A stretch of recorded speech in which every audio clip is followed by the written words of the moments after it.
Bonjour, merci d'être encore si nombreux.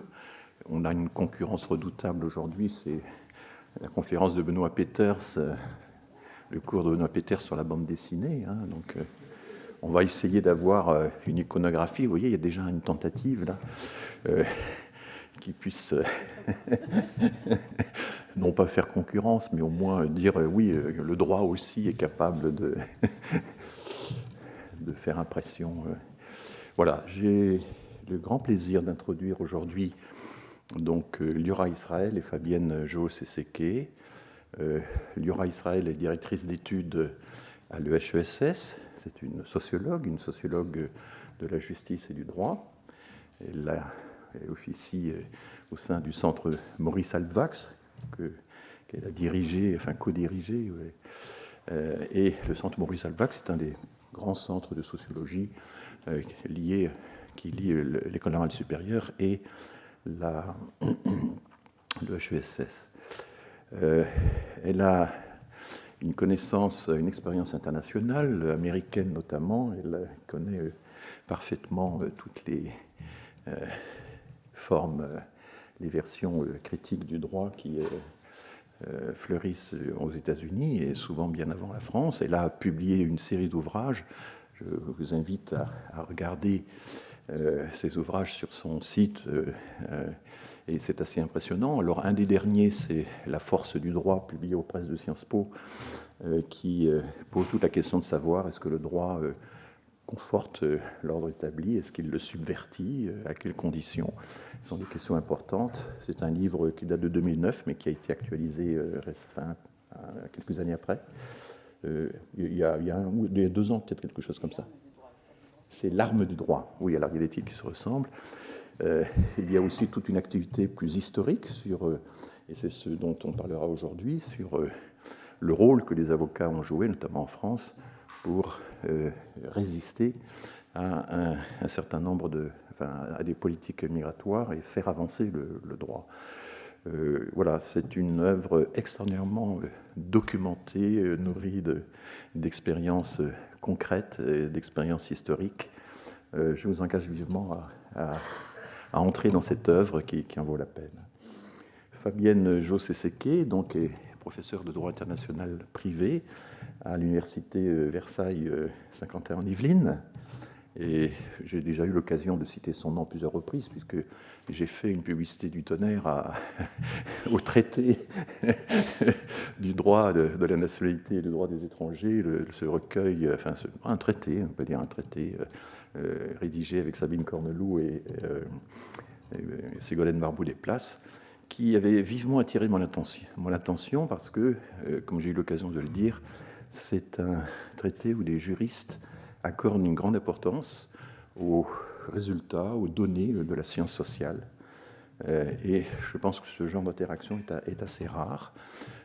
Alors on le retrouve, vous avez une activité de juriste considérable, des commentaires de jurisprudence à n'en plus finir. Ça, c'est le rôle de tout grand, de toute spécialiste du droit. Vous avez travaillé sur toutes sortes de sujets, les mineurs non accompagnés. Enfin, je précise que le droit international privé, c'est les relations finalement entre des personnes qui appartiennent à des États différents, alors que le droit international public, c'est les relations entre les États. En gros, parce qu'on a toujours, quand on est étranger à cette discipline, un peu de mal à comprendre les divisions sous-disciplinaires du droit, mais évidemment, vous débordez ces barrières, ces murailles ne sont pour vous que des petits murets que vous franchissez allègrement chaque fois que c'est nécessaire. Et donc, vous allez traiter notamment de la question de l'accès au droit, puisqu'en fait, et c'est ce qui m'avait frappé aussi dans le manuel auquel j'ai fait allusion, à un moment, une phrase que j'ai d'ailleurs citée dans mon dernier cours sur l'écart abyssal qui sépare les normes établies par le législateur et la réalité, l'accès au droit, les difficultés concrètes qui se posent aux migrants qui font face à ces normes multiples. Et puis, vous savez qu'aujourd'hui même, donc au Parlement, on débat Le gouvernement va préparer sa 22e loi sur le sujet depuis 1993. Ça va être suivi des professions de foi des différents partis, et c'est un prologue en quelque sorte au projet de loi qui nous attend pour le mois de janvier. Voilà, donc nous sommes en plein dans l'actualité, comme toujours, sur les sujets d'immigration, et donc je donne la parole à Liora Israël, et ce sera ensuite au tour de Fabienne Jossé-Sec.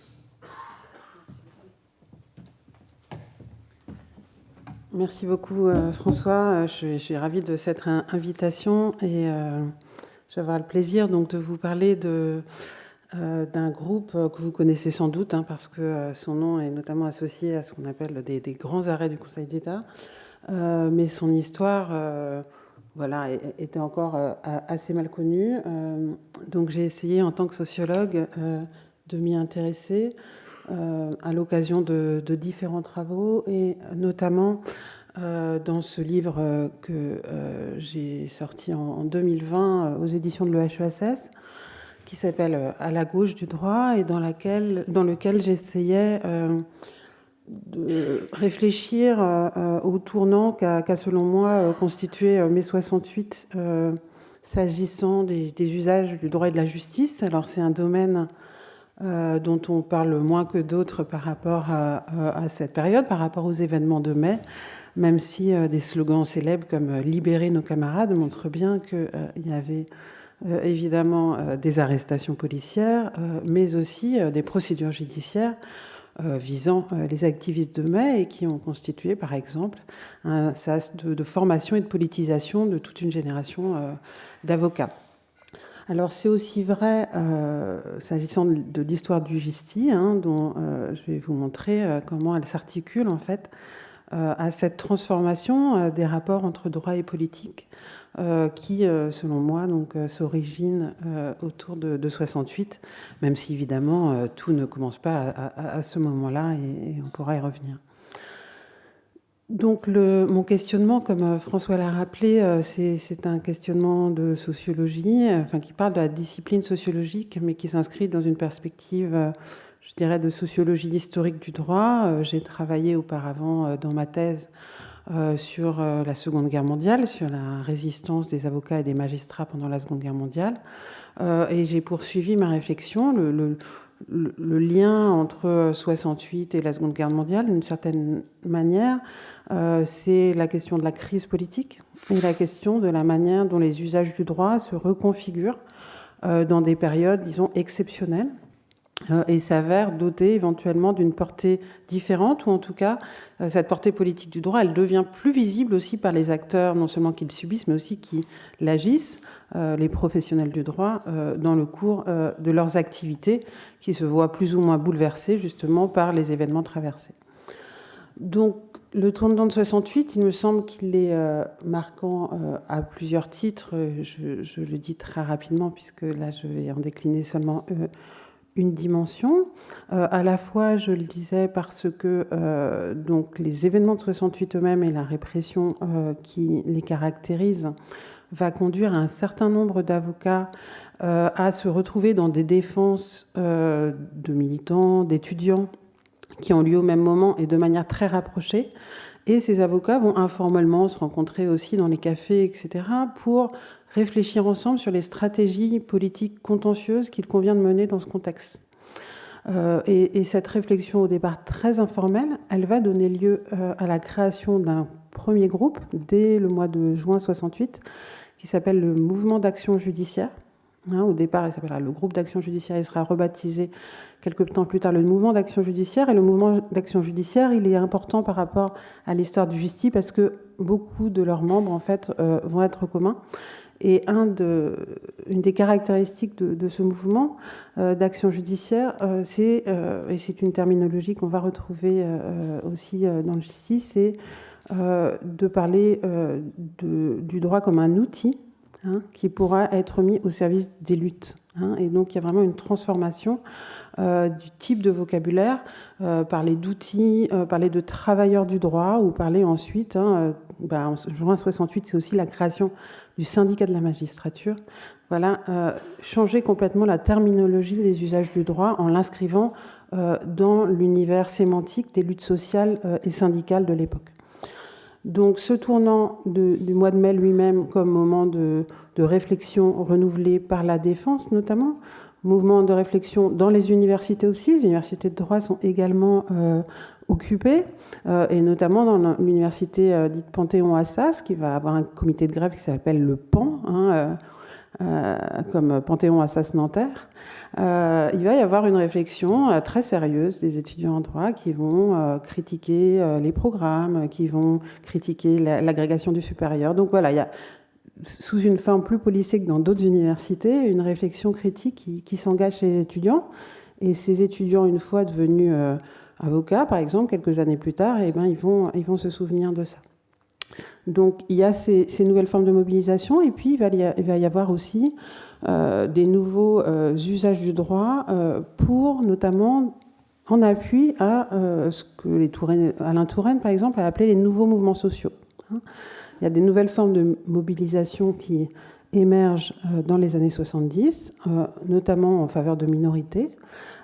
Et d'une certaine manière, le GISTI va constituer une matrice de ces usages innovants du droit pour des causes nouvelles qui vont se développer dans ce contexte. Voilà, donc je maîtrise mal.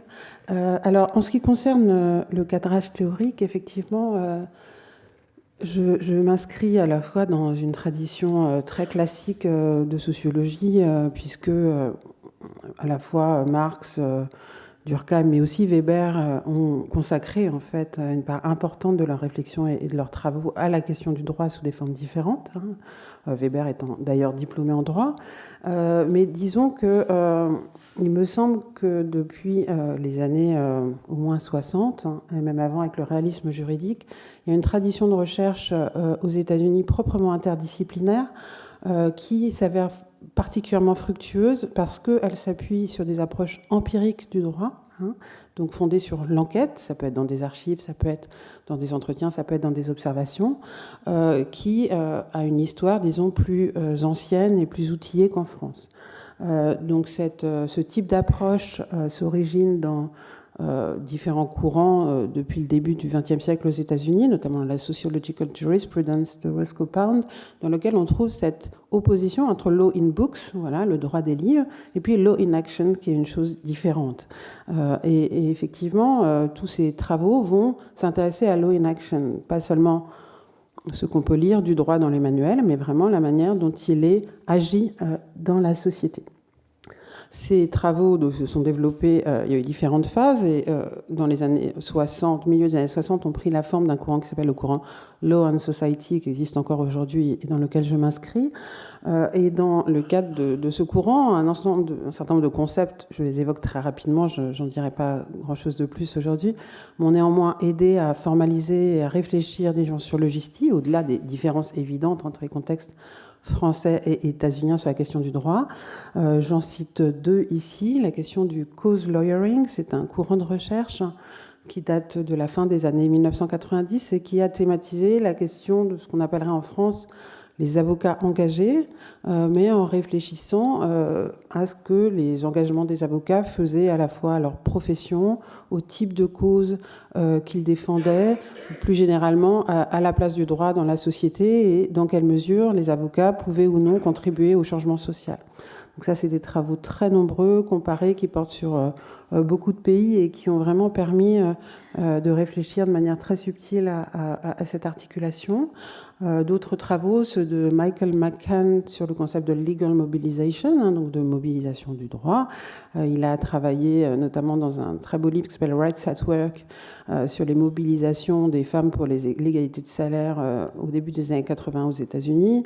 Il a fait un livre très récent, Unions by Law, sur les usages du droit par les syndicalistes philippins, enfin d'origine philippine, en Alaska, dans le milieu des canneries, de ceux qui font les conserves de saumon, en montrant comment, depuis les années 60, s'était développé dans ce contexte des mobilisations qui, grâce au droit, avaient permis des progrès sociaux et raciaux importants, et en même temps comment une seule décision de la Cour suprême, au début des années 80, avait remis en cause tous ces acquis. Donc c'est aussi sur la question de la réversibilité du droit et du fait qu'on ne peut pas non plus avoir une vision enchantée du fait que ça amène toujours des progrès. Et malheureusement, on le voit très bien avec la Cour suprême actuelle. Donc toutes ces approches sont très fructueuses pour renouveler ou faire avancer les travaux de sociologie du droit et nous permettre de réfléchir avec des enjeux très concrets autour de ces questions. Et évidemment, parce que la question de l'immigration, des migrants, du droit des étrangers sont essentiels dans les mobilisations contemporaines, et puis dans l'activité législative contemporaine, comme vient de le rappeler François, c'est aussi un terrain particulièrement important de ces luttes. Alors, les sources qui m'ont permis de faire cette histoire rapidement, ou cette socio-histoire plutôt, c'est une étude que j'ai faite un peu sur le long cours. La première occasion, c'était une réunion organisée par Gisti lui-même au début des années 2000 sur son histoire et sa mémoire, avec une cinquantaine de personnes depuis sa fondation qui, de manière croisée, intervenaient. Donc c'était très riche parce qu'on voyait les différents récits aussi qui s'étaient construits. J'ai réalisé pas mal d'entretiens biographiques avec des membres ou d'anciens membres. J'ai travaillé sur les publications, vous verrez qu'elles sont nombreuses et importantes dans cette histoire, et sur des archives, à la fois les archives du Gisti lui-même, j'en parle parce que elles étaient jusque-là dans leur bureau, mais elles sont en cours de versement à la Contemporaine à Nanterre, et donc elles vont devenir accessibles au plus grand nombre, et puis des archives d'avocats, et en particulier celles de Jean-Jacques de Félis, qui sont également versées à la Contemporaine. Jean-Jacques de Félis, dont vous avez un portrait sur la gauche pour vous, dans la droite pour vous de l'écran, et qui a été un avocat très important de ces luttes-là, notamment, mais pas seulement. Ça fait aussi un avocat du FLN, de José Bové, enfin de très très nombreux combats tout au long de la seconde partie du XXe siècle. Alors, j'en viens maintenant à mon vrai sujet d'aujourd'hui. Donc, d'où et comment est né le Gisti ? Ce que j'ai montré, parce que c'était pas connu aussi, parce que ses fondateurs au départ ne voulaient pas que ça soit connu, j'y reviendrai. Il n'a pas été fondé par des avocats ou des professeurs de droit, le Gisti. Il a été fondé, ou initié en tout cas, par des étudiants de l'ENA. Donc on se situe au départ en 1969. Il y a un projet de loi dont certains d'entre vous se souviennent peut-être, projet de loi dit anti-casseurs, qui vise justement à criminaliser un certain nombre de comportements liés à des manifestations et à leur débordement. D'ailleurs, c'est un type de projet qu'on a vu revenir à d'autres occasions. Et donc, ce projet qui apparaît à pas mal de jeunes, il y a une très forte mobilisation comme contraire aux libertés, en particulier de manifester, fait l'objet de différentes formes de protestation, et notamment de la part de cette promotion de l'ENA, d'une pétition d'étudiants. Okay ?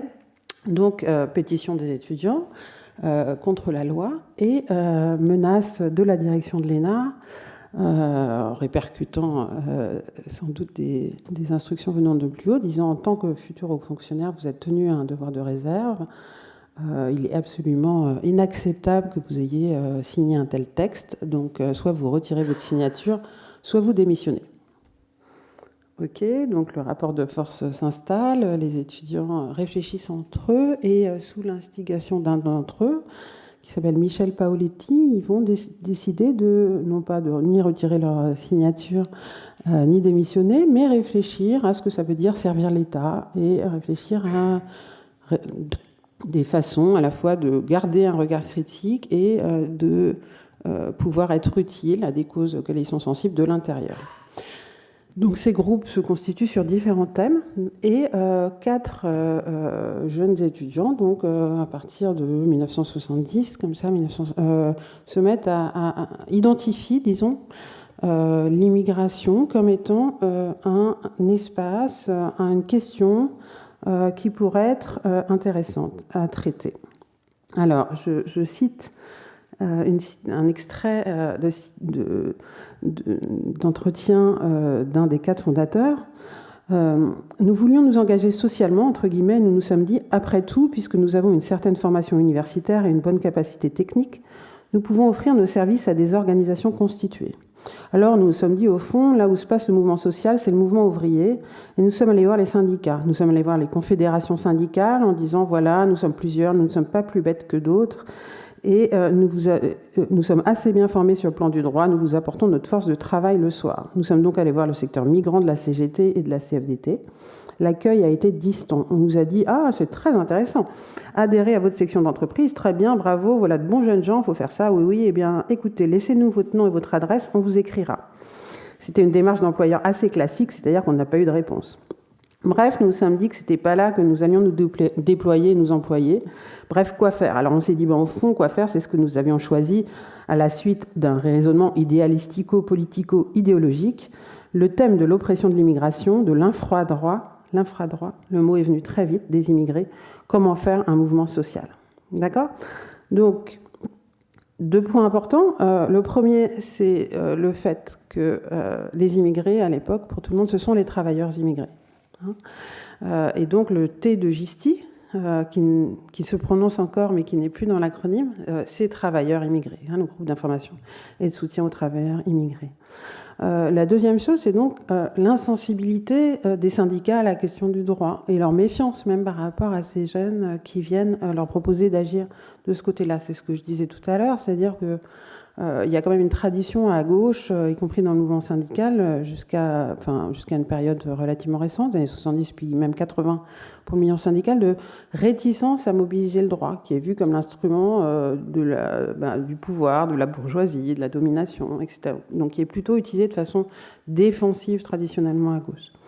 Donc une réticence, d'accord, des syndicats face à cette proposition, et donc du coup la création d'un groupe en quelque sorte par défaut de la part de ces jeunes qui vont commencer à se réunir. Moi j'ai trouvé des comptes rendus à partir de décembre 71 et qui vont réfléchir et chercher à s'informer en invitant dans la discussion à la fois des avocats qui travaillent déjà par exemple auprès du bidonville de Nanterre et des travailleurs sociaux, d'accord. Donc par exemple, un compte-rendu d'une réunion en 71, outre un échange d'informations sur la situation des foyers africains et la création de comités de liaison avec les travailleurs immigrés, les points suivants ont été discutés: orientation des membres, des juristes et travail des non-juristes. Alors, pourquoi ils parlent de juristes et non-juristes? Parce qu'il y a ces travailleurs sociaux, des journalistes, des amis qui vont les rejoindre, et ils vont tout de suite penser une division des tâches, entre des juristes auxquels on confie des tâches de mise à plat des textes et des jurisprudences qui sont relatives à diverses questions importantes pour les immigrés, comme la question des expulsions touchant les personnes vivant dans les bidonvilles, donc des questions très concrètes, et puis des non-juristes auxquels on réfléchit aussi pour créer des liens justement avec les syndicats. Ils n'ont pas oublié cette idée-là, par exemple pour créer des formations pour eux ou pour avoir des canaux de diffusion avec la presse. D'accord? Donc, dès le départ, avant même que le nom du groupe soit fixé, une double orientation de connaissance, de construction d'un socle de connaissances du droit existant pour éventuellement pouvoir le changer par le contentieux, qui est tout de suite évoqué. Et puis, une idée aussi de publicisation, de médiatisation de ce problème en insistant sur le thème de l'infradroit ou du non-droit qui caractérise ces populations.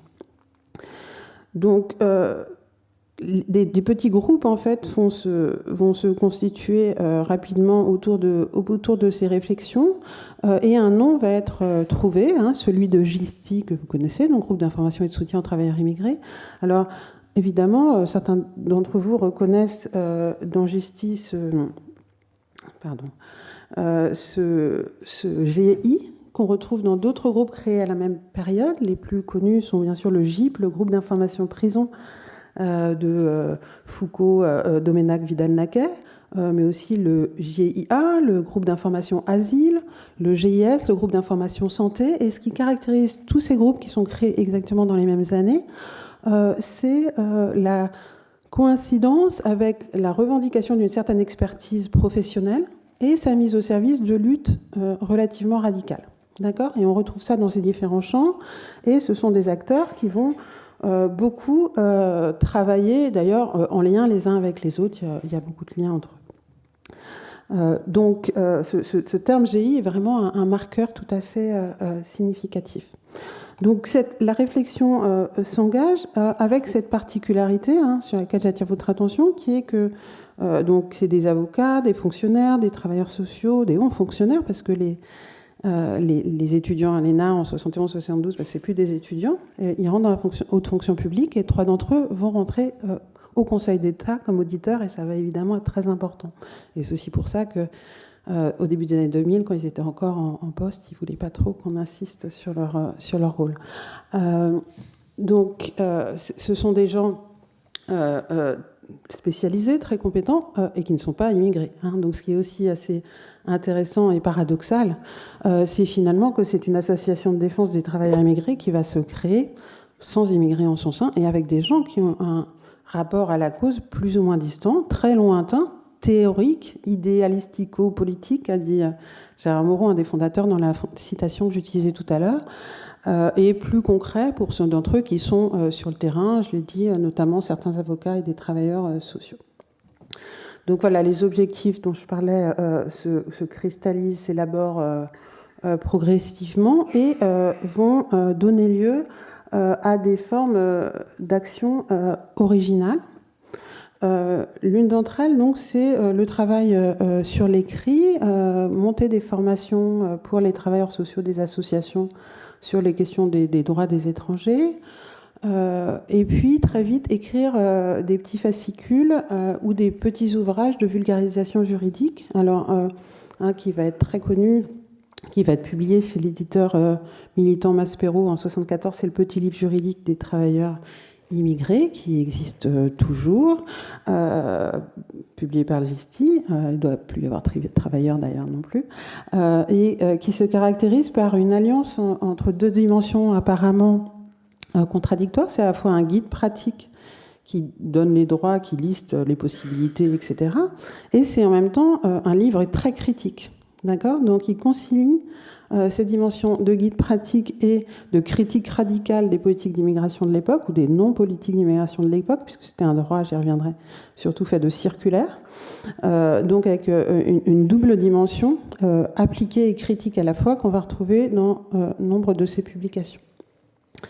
Et puis, ce qui va aussi caractériser le GISTI, au-delà de ce travail de vulgarisation et de diffusion extrêmement important, c'est le développement d'une action contentieuse spécifique. Et alors, cette action contentieuse, elle va se développer à 2 niveaux très différents. À la fois, donc, un niveau à la fois théorique et qui s'adresse à l'État, en quelque sorte, qui consiste à rendre le droit opposable, pour prendre une formule qu'ils utilisent beaucoup, c'est-à-dire de faire connaître en fait le droit qui s'applique aux étrangers et qui passe à l'époque beaucoup, il n'y a pas le CESEDA, il n'y a pas de code de droit des étrangers, par des circulaires qui en fait ne sont pas connus par ceux auxquels elles s'appliquent. D'accord ? Donc vous allez voir, ça c'est très important, je vais vous citer une citation encore d'une fondatrice. Le GISTI, ça s'est donc constitué à partir de là, agir par le droit, avec l'idée qu'il fallait se battre contre une vision anormale du pouvoir administratif ou du pouvoir exécutif.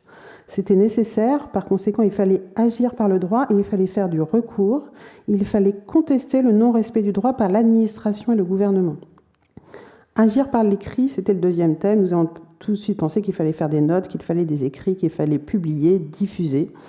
On était encore très loin d'actes, les cahiers d'action juridique qui seront créés au sein du MAJ et de plein droit qui sera la revue du GISTI. Nous avons fait assez vite des circulaires. On s'est dit, après tout, pourquoi pas nous, plutôt que les préfets.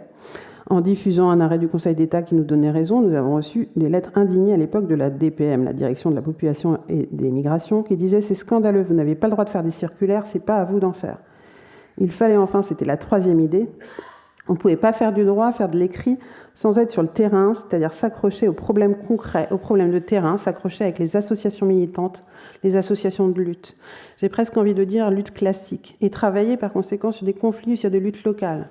Ça, c'était difficile, d'abord parce que le champ est extrêmement occupé par tout le monde, de façon parfois extrêmement désordonnée, mais la question lancinante est revenue très vite, avec qui on s'allie, comment on fait, où va-t-on ? D'accord ?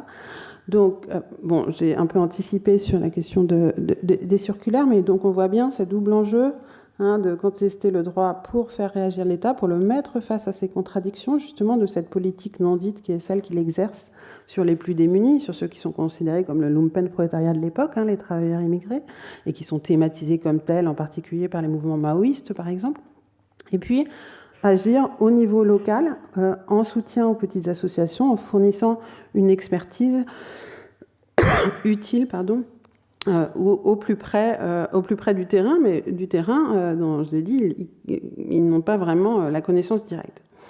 Alors, pour avoir une meilleure connaissance du terrain, ce qu'ils vont faire, c'est notamment d'inventer une forme d'intervention spécifique qui est aujourd'hui assez courante, mais qui est vraiment une innovation, c'est la création d'une permanence juridique. Cette permanence juridique, elle va être mise en place rue Gay-Lussac, pas loin d'ici, à partir d'octobre 1972. Et elle est pensée dans la perspective de lutte individuelle et de lutte collective. L'idée, c'est justement d'avoir un accès direct à ces fameux immigrés qui ont des problèmes concrets dont ils étaient quand même finalement assez éloignés, de donner des conseils, c'est-à-dire d'aider les gens à résoudre leurs questions au quotidien, mais aussi, et peut-être et surtout, de repérer des questions dans le droit qui peuvent ensuite nourrir des contentieux significatifs.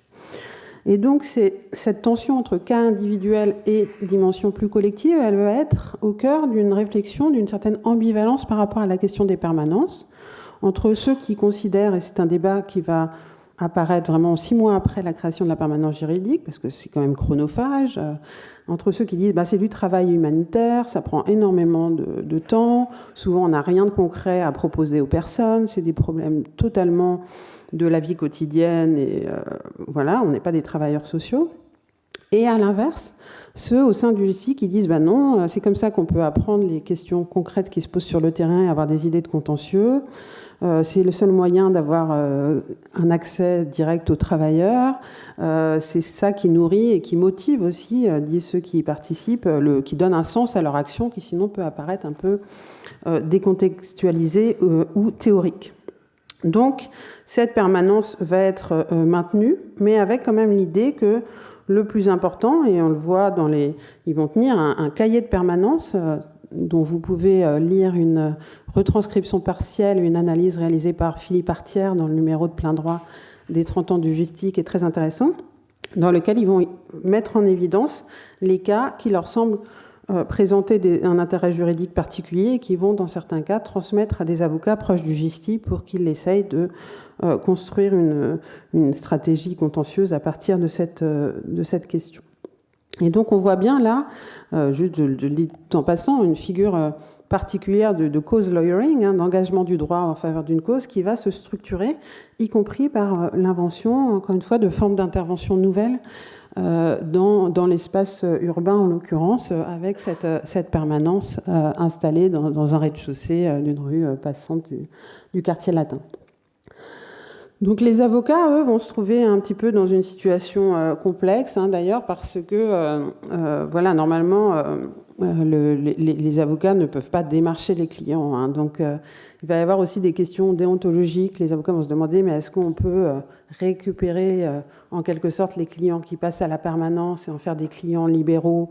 Voilà, déontologiquement, on n'a pas trop le droit, mais en même temps, si on les laisse se débrouiller, ils n'y arriveront jamais tout seuls. Donc on voit bien que ça met aussi en tension, je dirais, la conception traditionnelle du recours à l'avocat dans un contexte où on est encore sur l'aide juridictionnelle. Ça date de 76 ou 78, enfin ça n'existe pas encore, et de toute façon ça n'apparaîtrait pas à ce niveau-là, puisqu'on est au stade vraiment pré-contentieux. Il n'y a pas encore de permanence assurée par les barreaux, etc., qui viendront plus tard, d'ailleurs en réaction face à ces formes de permanence juridique militante qui se mettent en place à l'époque. Donc, ils vont chercher à repérer un contentieux à partir de ces différents rapports au terrain dont je parlais. Pour vous donner quelques exemples un peu concrets, une avocate importante qui avait beaucoup de présence dans les luttes des bidonvilles, notamment c'était Simone Paco, P-A-C-O-T, qui s'intéressait beaucoup à la question de la défense juridique des immigrés et qui amenait au GISTI des questions très concrètes, savoir si par exemple les locaux des marchands de sommeil, qui étaient en quelque sorte des hôtels garnis, de fait, pouvaient être considérés comme relevant de la loi de 1948. Savoir de quel statut dépendaient les habitations de bidonvilles, notamment pour réagir face aux forces de police spéciales qui cherchaient à en déloger les occupants. Dans quelle mesure était-il possible d'invoquer le fait que ces interventions policières constituaient autant de violations de domicile ? Donc, c'était des questions très concrètes, encore une fois, qui allaient à la fois susciter des réflexions et les fameuses petites brochures dont je parlais. Par exemple, ces questions-là donnèrent lieu à un document appelé « Marche à suivre pour les locataires ou occupants menacés d'éviction », publié en juillet 1973. Donc, ça peut apparaître comme un guide pratique, limite 50 millions de consommateurs, connaissez vos droits, et en même temps, c'était appuyé sur une rhétorique très marxisante de lutte des classes, et qui détonnerait par rapport à des fascicules qui auraient été purement pratiques. Je cite ainsi, donc ce fascicule concerne notamment la question des foyers d'immigrés. La fonction objective du foyer, c'est contrôler les travailleurs pour qu'ils restent isolés de la classe ouvrière nationale et ne viennent pas la renforcer. D'accord ? Donc il y a toujours ce va-et-vient entre pratique et radical politique. Donc un travail d'exégèse juridique et de mise en perspective politique et qui va bientôt s'articuler à des formes de contentieux plus concrets. Donc ça va passer, je le disais, par des publications de circulaires, par exemple la circulaire du ministère des Affaires sociales du 21 novembre 1972, dite circulaire Barbeau, concernant l'introduction des travailleurs étrangers par la procédure du contrat nominatif. Donc il publie la circulaire et il la commente, et c'est ça qui va beaucoup énerver les services de l'État qui sont régis par ces circulaires, mais qui ne les publicisent pas à l'époque.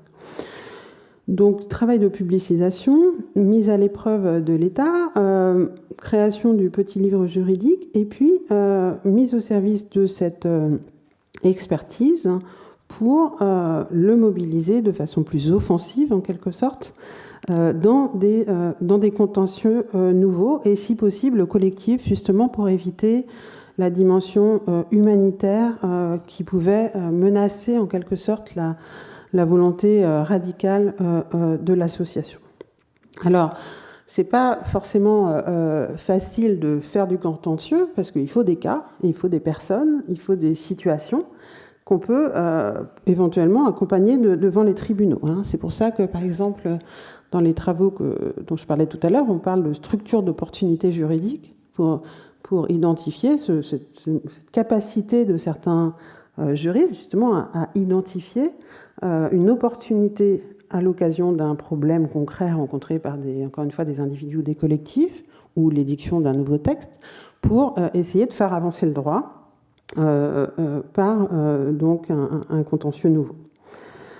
Donc, ces structures d'opportunité, elles vont parfois apparaître de façon un peu impromptue, voire amusante. Un des premiers cas qui va être très significatif, c'est la grève des loyers dite des foyers Sonacotra.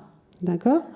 Alors, cette lutte est relativement bien connue, mais un des membres du GISTI, un avocat qui s'appelle Christian Bourguet, a relaté la genèse de cette lutte d'une manière qui n'était pas connue auparavant et qui était assez amusante. Donc, c'est un avocat qui avait défendu des étudiants d'extrême gauche en 68 et qui s'était retrouvé à les suivre dans les collectifs d'alphabétisation qui montaient dans les foyers Sonacotra. Et donc, il a commencé il connaît ce milieu-là. Et puis, 73, voilà, les loyers des foyers augmentent énormément.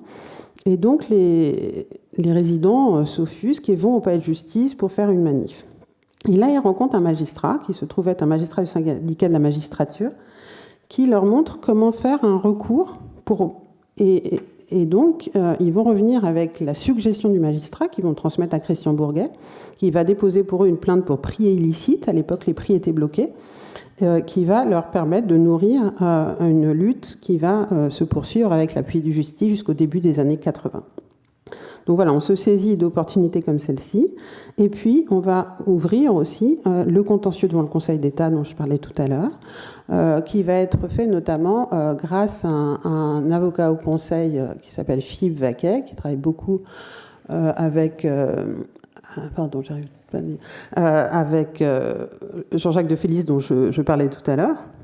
Et ils vont, en fait, donc un avocat au Conseil, c'est un avocat qui a le monopole devant le Conseil d'État et la Cour de cassation. Il participe aux premières réunions avec les membres du GISTI, par amitié, proximité avec eux, et il se met à réfléchir à la manière dont il va peut-être essayer de faire monter des questions sur l'immigration au niveau du Conseil d'État. Alors, je ne rentre pas trop dans les détails techniques, mais disons que ça va être extrêmement important. Il va le faire une première fois. Le GISTI est créé, mais pas encore, les statuts pas déposés, donc ce n'est pas au nom du GISTI, au nom d'un client qui est menacé d'expulsion, un militant menacé d'expulsion. Donc là, il va demander un sursis à exécution devant le Conseil d'État, ce qui ne se faisait pas à l'époque.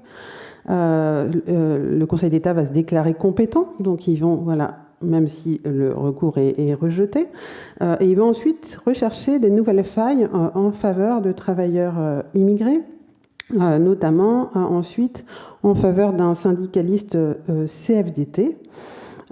Puis, troisième moment est très important, et là en lien aussi direct avec le GISTI, contre des circulaires dites Marcellin-Fontanet, qui vont être contestées sur un tout petit détail, l'attestation logement fournie par l'employeur, mais qui vont être la première victoire de taille, puisque ça va conduire à l'annulation de cette circulaire, et donc à la remise en cause vraiment de la manière dont l'État gère les problèmes d'entrée et de séjour des immigrés à l'époque. Donc ils vont produire toute une mise en scène et toute une pédagogie de cette victoire, qui va ensuite être répliquée, et notamment en 78, dans la première grande décision du GISTI, le grand arrêt de 78 sur le droit à la vie familiale normale, qui va remettre en cause la restriction des conditions de regroupement familial qui étaient alors souhaitées. Donc ce sont aussi ces coups d'éclat qui vont être très visibles par les juristes, qui vont commencer à être enseignés en faculté comme une jurisprudence de l'association, qui vont à la fois le légitimer énormément et constituer sa marque de fabrique la plus visible. Donc on voit bien, et là j'en arrive à ma conclusion, je rassure François, que ce grand arrêt, ça marque le succès de cette stratégie innovante, hein, vous avez vu en quelques années, hein, qui partait d'intuition de pas grand-chose, et en même temps voilà un paradoxe d'une lutte par le droit, c'est-à-dire qu'à la fois on peut, par des recours astucieux, intervenir au plus haut niveau politique, mais on devient presque un coproducteur de la politique publique, en fait, parce qu'on est quand même obligé de se couler dans des formes extrêmement techniques, de se présenter devant des institutions extrêmement contraignantes, comme le Conseil d'État, et donc ça peut avoir tendance à dépolitiser et à déradicaliser l'image de l'association que d'engager trop d'énergie dans ce combat. C'est par exemple ce que dira rétrospectivement Jean-Jacques de Félis, dont j'avais parlé tout à l'heure, qui était pourtant un des avocats engagés dans les premiers temps. Ça conduit aussi, c'est ce que disait une des 4 fondatrices, qui est devenue membre du Conseil d'État très éminente, et qui est dit à force, mais pour elle c'est un compliment, le GISTI est devenu un requérant d'habitude. Donc on voit bien ce que ça a de dépolitisant, encore une fois, c'est un pouvoir tout à fait particulier, mais qui crée une relation de proximité, en fait, avec le pouvoir, que d'aller devant ce type d'instance, et peut conduire à coproduire, en fait, des politiques publiques, ce qui peut, qu'on conteste, ce qui peut aboutir à une forme de conscience d'une limite, hein, c'est un peu Sisyphe en fait, c'est-à-dire on conteste et puis les lois après elles sont mieux faites, elles sont encore plus difficiles à contester et on s'épuise dans une contestation qui prend quand même beaucoup de temps et d'énergie, alors que le droit ne cesse de se renforcer et de devenir plus répressif. Alors, juste en forme de conclusion, donc de ce point de vue-là, 80 a constitué un tournant. Certains membres du GISTI sont rentrés dans les cabinets ministériels, ont occupé des postes importants, ont choisi de suivre la gauche entrée au pouvoir. D'autres, majoritaires, sont restés dans une posture critique des les lois mises en place par Defferre en 81-82. Hein, donc on a vu une espèce de schisme entre ceux qui ont tenté de l'expérience de la gauche et ceux qui sont restés plus critiques. Évidemment, selon les alternances politiques, quand même le niveau de critique a changé, a repris évidemment en 86 avec les lois Pasqua, etc. Donc, avec le Conseil d'État, ça a beaucoup légitimé l'association, ce contentieux, et en même temps, ça a conduit à l'académiser, c'est-à-dire à le légitimer comme source de droit dans les universités, voire même à faire que la part des professeurs de droit, par exemple, je pense à Danielle Lochac, qui est rentrée en 86 au GESTI et qui est devenue une de ses présidentes les plus connues. Donc, des nouvelles alliances en quelque sorte, ou un nouveau recrutement du GESTI du côté du monde académique qui fait à la fois qu'il y a pas mal que les étudiants peuvent aussi se tourner vers l'association pour des stages. Par exemple, c'est très demandé aujourd'hui parce qu'ils en ont beaucoup entendu parler, donc ça a beaucoup d'aura. Et en même temps, un ancrage qui est plus du côté des juristes ou une audience aujourd'hui que des mouvements sociaux avec lesquels les liens existent, bien sûr, mais toujours assez peu avec la base. C'est quand même, du fait de ces succès juridiques, devenu un modèle pour d'autres associations qui se sont situées sur cet angle de la lutte par le droit. Je parle, par exemple, à la Quadrature du Net en ce qui concerne les libertés sur Internet, ou l'Observatoire international des prisons, par exemple. Mais eux-mêmes ont bien compris les limites de leur action contentieuse, qui les a conduits en 1997, notamment, à adresser à Lionel Jospin la lettre que j'ai mise en fond appelant à la libre circulation, ce qui veut dire que finalement que tout ce droit devait être aboli. Et donc, il y a toujours cette tension aujourd'hui avec la distance par rapport au public. Notamment, on a travaillé avec des étudiants cette année sur une histoire orale du GISTI. Les plus jeunes, par exemple, au GISTI, peuvent trouver que par rapport à des mobilisations comme celle de Calais, par exemple, il n'y a pas assez de présence sur le terrain, et ils combinent souvent une double affiliation pour être justement plus dans l'action de terrain, même si l'ancrage juridique est aujourd'hui bien connu et reconnu. Voilà, je vous remercie.